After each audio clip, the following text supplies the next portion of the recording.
Well, this is embarrassing. Nobody left a comment on the last video, so no one was entered to win a free Steam game. So just to show that I mean business, currently on screen is a Steam code you can redeem for a free game right now. If it no longer works, then you were too slow on the draw. To find out how you can win a game of your choice, just stick around to the end of the video. Thank you for your time, and now on to the main feature. Bad publishers, bad practices, bad games, and good advice. Cutting words. Hey everyone, Gheeotine here. I'm working on a larger video at the moment, and quite frankly, it's exhausting to try and find something new to play every week. So today I thought I'd go over one of my more potentially inflammatory gaming opinions in order to foster some discussion and have some civil debate. Today's hot take is, it makes no sense to buy brand new games at launch. Bear in mind, this does not speak for everyone, but there are a lot of points that should pertain to many. Now before we really get into the meat of the discussion, let me qualify a few statements and give some current background. First of all, I'm not saying that I never buy new games on launch day. Looking over a list of games that are currently pre-ordered, there's only 2 games that are completely and totally brand new. So what's currently on my pre-order list? Well, I have the Teenage Mutant Ninja Turtles Cowabunga Collection, JoJo's Bizarre Adventure, Temtem, Them's Fighting Herds, Bayonetta 1 on the Switch, Pokemon Violet and Scarlet, Stalker 2, Advance Wars 1 and 2, and maybe another title or two that I can't remember at the time of writing. So why are most of these games not typical or included as brand new release date purchases? Let's go over them individually. The Ninja Turtles collection is a compilation of much older and already established titles. Temtem is a game that's been available on PC for a while now, and I'd just like to have a physical copy. For Them's Fighting Herds, see the previous reason. JoJo's Bizarre Adventure is a re-release of a PS3 game, and I don't feel like I should have to explain Bayonetta 1 or Advance Wars 1 and 2, so with that in mind, it comes down to 2 or 3 titles depending on your level of pedantic argumentation. Stalker 2 and Pokemon Violet and Scarlet. Let's start with the latter. Full disclosure, I hate Nintendo.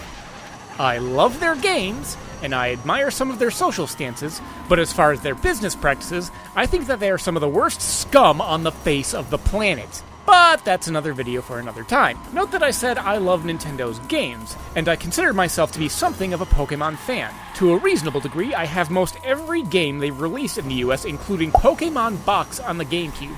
Side note, this is worth $1,600. However, I'm cutting back on the number of Nintendo titles that I'm actively buying, especially brand new, but for the sake of completeness and collecting, Violet and Scarlet was kind of a given. Next up is Stalker 2. I'm not specifically a fan of this franchise, but I've recently discovered that I may have a thing for atmospheric first-person shooter role-playing games made by Russian or Eastern European developers. I liked Chernobylite, and I'm planning on experiencing the earlier titles in the Stalker series at some point, provided I can ever get through my legendarily unwieldy backlog. I also want to support the developers given the shit they've been going through with the Russian invasion.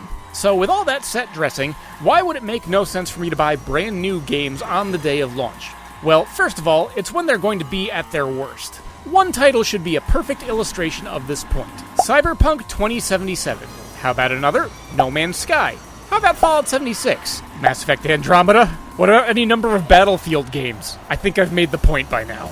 These titles may not speak for every single one released, but their common underlying theme is that they're not ready to be played when they are launched. Release date is likely when a game is going to be at its most buggy, it's going to have the least amount of content, it's going to be the most expensive, it's the moment when there's going to be the least amount of public awareness on the title's quality, and in my opinion, many of the big AAA studios do not deserve the full cost of admission they ask for with the amount of they pull behind the scenes. Going into detail on each of those points, bugs should be pretty self-explanatory. Crashes, glitches, and other issues that can make a game unpleasant to unplayable are going to be the most prevalent on launch day. Why do you think there's always so much weight behind the day one patch?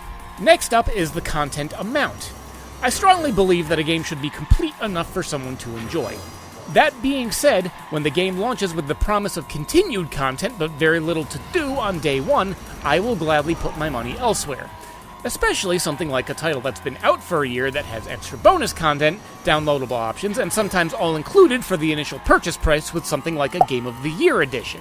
For the initial cost of entry, especially the $60 or $70 that modern titles are asking, I expect a certain guarantee of quality or amount of content.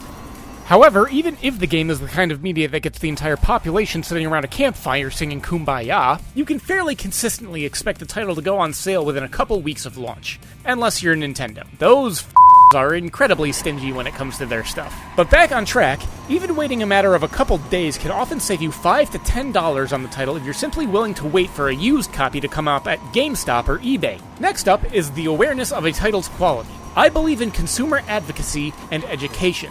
The point of reviews is to inform consumers as to whether or not they think they would like a title, and to inform on specific points that may turn away or attract prospective customers. This is why I immediately become suspicious of any game developer that puts a review embargo on one of their titles.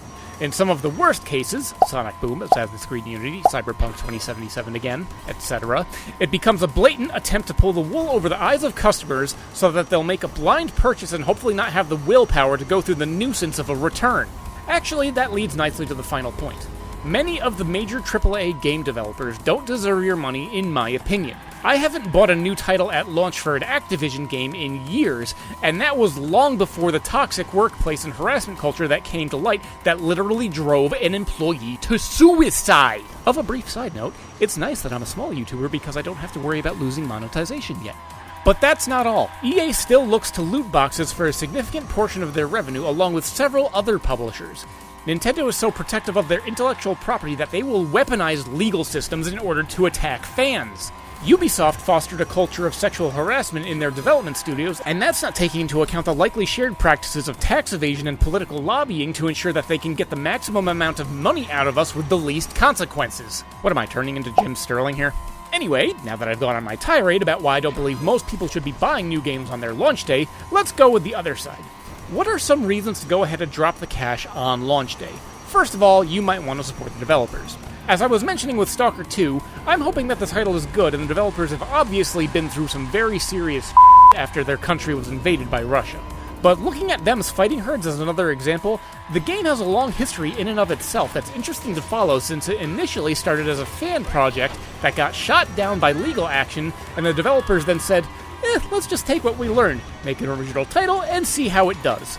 The response led to one of the most interesting and stylish independent 2D fighters I've ever seen, and I just want to have a physical copy.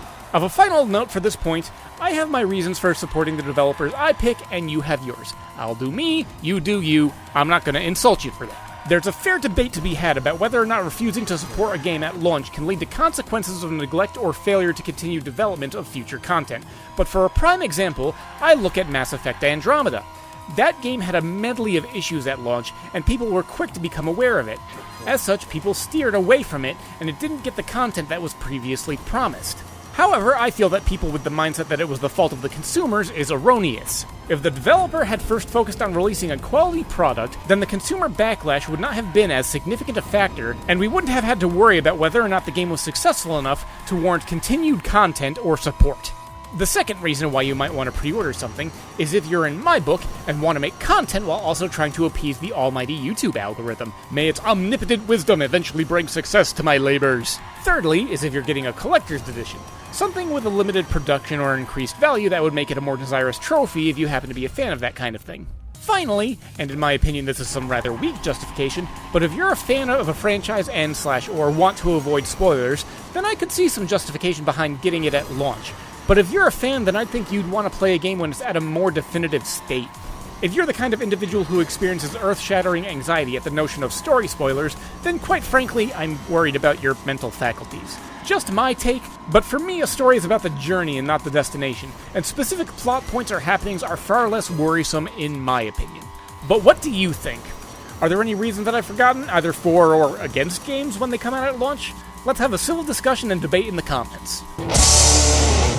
Thanks for sticking around to the end. Now that you're here, if you want to be entered for a Steam game of your choice from a list of games in the description below, then all you have to do is leave a comment that wouldn't violate Twitter's terms of service. The winner will be decided 1 week from the publication of this video, and they will be publicly announced with the publication of the next video. So make sure you have some means for me to get in contact with you under your YouTube profile, and make sure you subscribe because I do this with every video. So until next time, this is Gheeotine saying thanks for watching and keep your head on your shoulders.